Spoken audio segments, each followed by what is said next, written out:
आज सुबह का अनुभव किया आपने, शाम तक तो भूल जाओगे। कल अनुभव किया था, याद है? नहीं होगा, इसलिए थोड़ा लिख लेना जरूरी है। जैसे सपने आते हैं ना, कई बार सपने इतने गहरे आते हैं, अच्छा भी लगता है, आनंद विभोर हो जाते हैं। सुबह उठते ही पता नहीं कौन सा सपना था वो, भूल जाते हैं। उससे भी सूक्ष्म ये ध्यान के अनुभव होते हैं। उसको पकड़ के रखना जरूरी है ध्यान करने के बाद।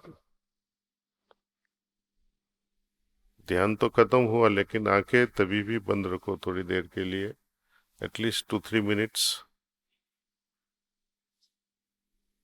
कई लोग कैसा होता है कि जैसे स्प्रिंग होती है ना, दबा के रखते हैं, वैसे बैठ जाते हैं। ध्यान खत्म हुआ वो कूदे, बातें करने लगते हैं, गप्पा मारने लगते हैं, तो ध्यान क्यों किया?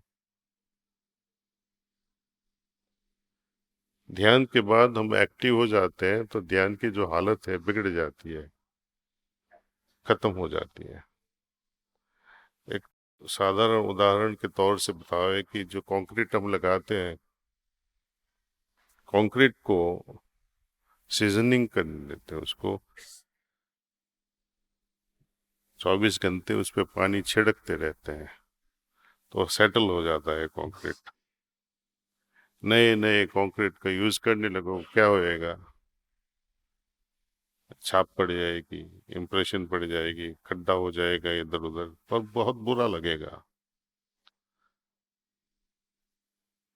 कंक्रीट को सेटल होने में भी 24 घंटा चाहिए।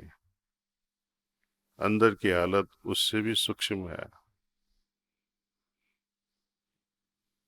वो ठोस है, ये बहुत कोमल है, विचारों से ही खत्म हो जाती है।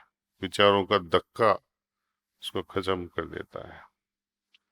तो 5 मिनट एटलीस्ट, 24 घंटा तो नहीं, 5 मिनट ध्यानमयी होके बैठे रहो ध्यान के बाद। बाद में अपनी डेली एक्टिविटीज में वो ध्यानमयी हालत को आगे बढ़ाओ। तो जब हम ये बात करते हैं तो थोड़ी सी चीज उभर आती है कि ध्यान किस लिए कर रहे हैं हम, वो ख्याल रखना। दूसरा, एक तरह की वो ध्येय की प्राप्ति के लिए तड़प होना बहुत जरूरी है।